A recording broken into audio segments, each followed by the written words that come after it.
it's just so hard to believe. And it's so hard to believe that they left such a blatant paper trail.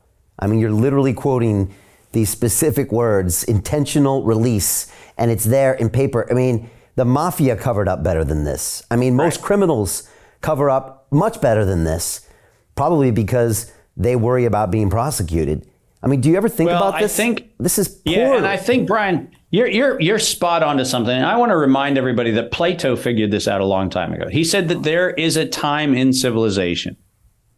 He used the term temple robbers and grave robbers and other things.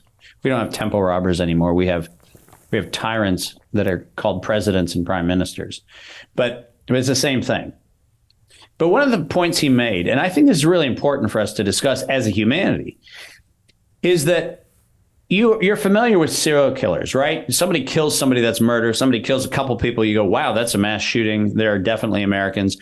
And then you get to, I don't know, 10 or 15. At some point, you get to the number of deaths and you start going, I'm not outraged about this anymore. I'm fascinated with it. And sociopaths and serial killers do something almost universally, which is at some point, they start leaving totems behind, right? They leave a little flower, or they leave a little note, or they leave something that taunts the rest of the world because they're getting off on this idea that they're smarter than.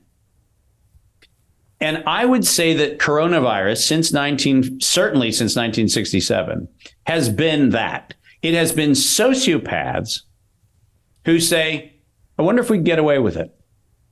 And that's the first murder. And then we got away with it. Wonder if we could get away with a bigger thing.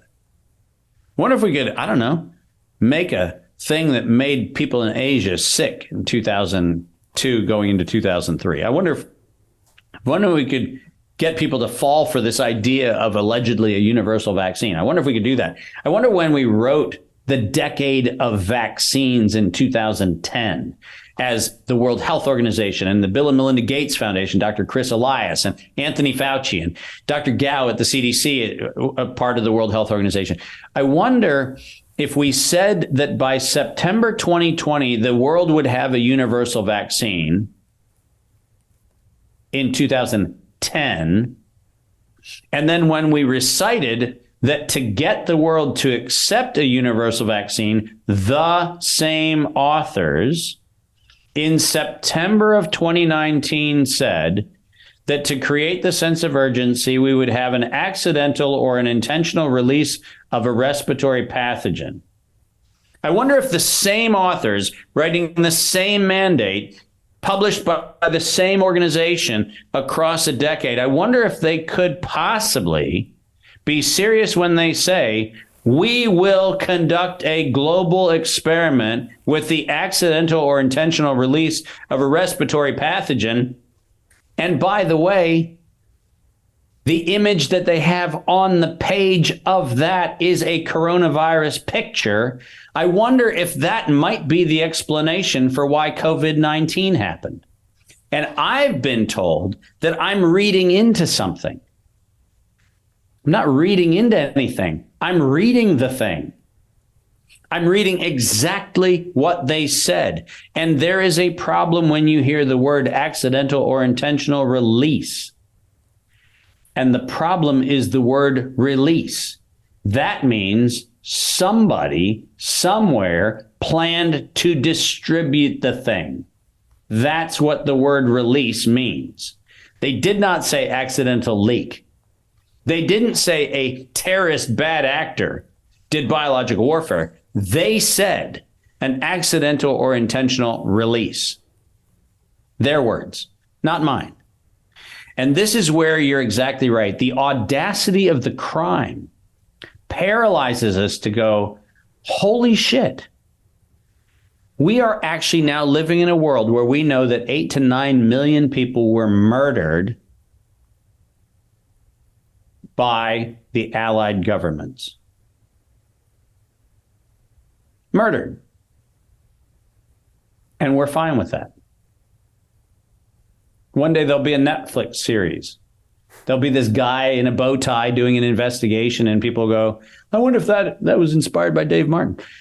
Listen, the whole thing is so egregious that we are paralyzed as a civilization to consider that that is what our governments have become. But the newsflash is, I have actually recited their words, not my opinion. So Jim Rickards has just recorded a video that's not available to anyone in the public, and he's going to be talking about how this upcoming recession is going to be fast, it's going to be bloody, it's going to be nasty. But at the same time, he's going to show you how you can position yourself to profit from all of this chaos. Now, we've made this video only available to our viewers. Go to londonreal.tv/Jim. Watch that immediately. I can't say enough good things about Jim Rickards. He understands the global economic system better than any guest I've ever had on London Real.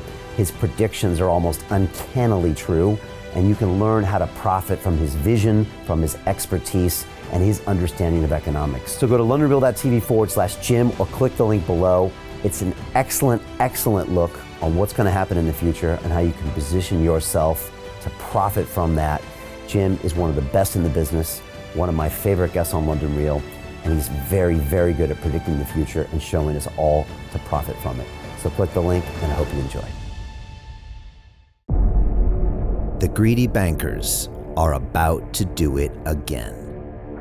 In 2008, they crashed our financial system and nearly bankrupted the entire global economy.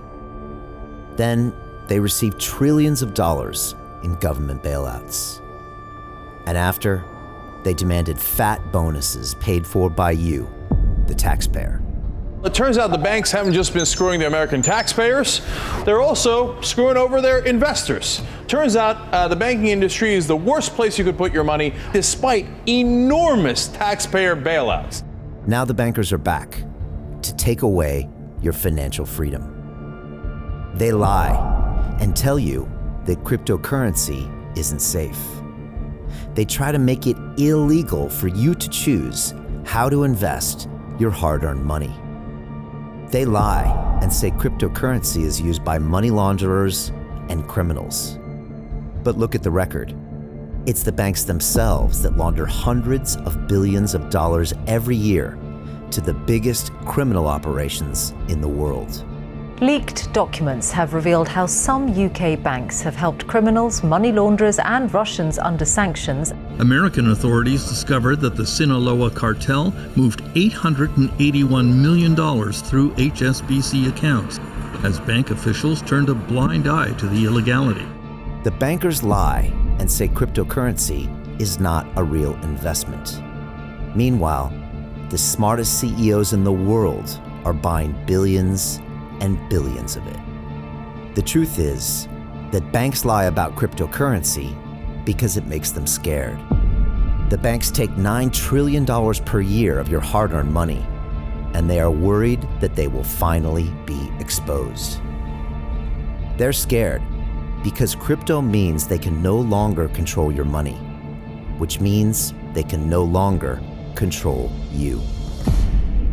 They are scared because you might actually understand your money and intelligently decide what to do with it.